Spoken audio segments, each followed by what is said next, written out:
Hello everybody and welcome to Storytime with Vade. And today we are reading Last Stop on Market Street.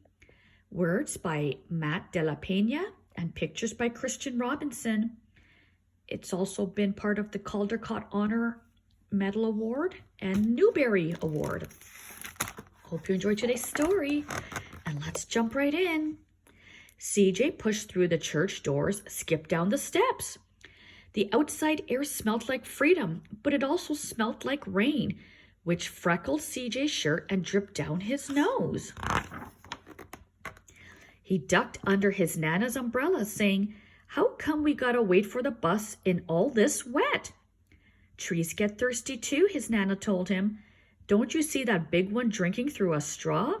CJ looked for a long time, but never saw a straw. From the bus stop, he watched water pool on flower petals, watched rain patter against the windshield of a nearby car. His friend Colby climbed in, gave CJ a wave, and drove off with his dad.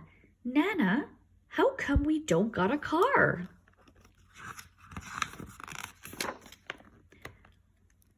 "Boy, what do we need a car for? We got a bus that breathes fire and old Mr. Dennis, who always has a trick for you." The bus creaked to a stop in front of them. It sighed and sagged and the door swung open. "What's that I see?" Mr. Dennis asked. He pulled a coin from behind CJ's ear, placed it in his palm. Nana laughed her deep laugh and pushed CJ along. They sat right up front. The man across the way was tuning a guitar. An old woman with curlers had butterflies in a jar. Nana gave everyone a great big smile and a good afternoon. She made sure CJ did the same. The bus lurched forward and stopped, lurched forward and stopped. Nana hummed as she knit. "How come we always gotta go here after church?" CJ said. "Miguel and Colby never have to go nowhere." "I feel sorry for those boys," she told him. "They'll never get a chance to meet Bobo or the sunglass man." "And I hear Trixie got herself a brand new hat." CJ stared out the window, feeling sorry for himself. He watched cars zip by on either side, watched a group of boys hop curbs on bikes. A man climbed abroad with a spotted dog. CJ gave up his seat. "How come that man can't see?" "Boy, what do you know about seeing?" Nana told him.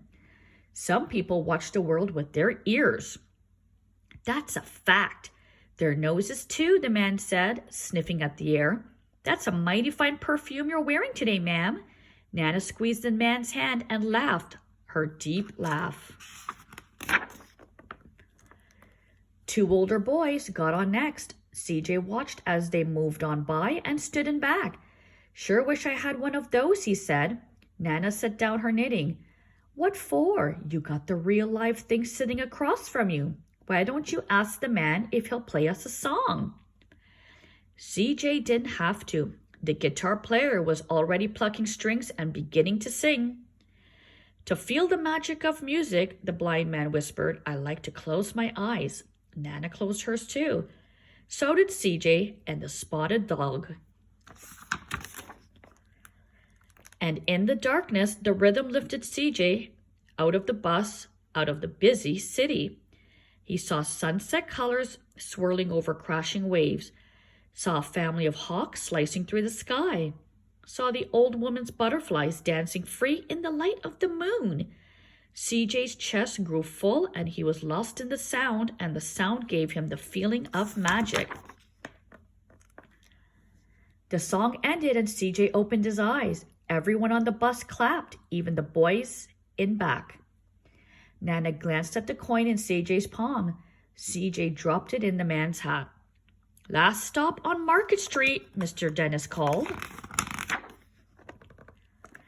CJ looked around as he stepped off the bus. Crumbling sidewalks and broken down doors, graffiti tagged windows and boarded up stores. He reached for his Nana's hand. How come it's always so dirty over here? She smiled and pointed to the sky. Sometimes when you're surrounded by dirt, CJ, you're a better witness for what's beautiful. CJ saw the perfect rainbow arching over their soup kitchen. He wondered how his Nana always found beautiful where he never even thought to look. He looked all around them again, at the bus rounding the corner out of sight, and the broken street lamps still lit up bright, and the stray cat shadows moving across the hall. When he spotted their familiar faces in the window, he said, "I'm glad we came." He thought his Nana might laugh, her deep laugh, but she didn't. She patted him on the head and told him, "Me too, CJ.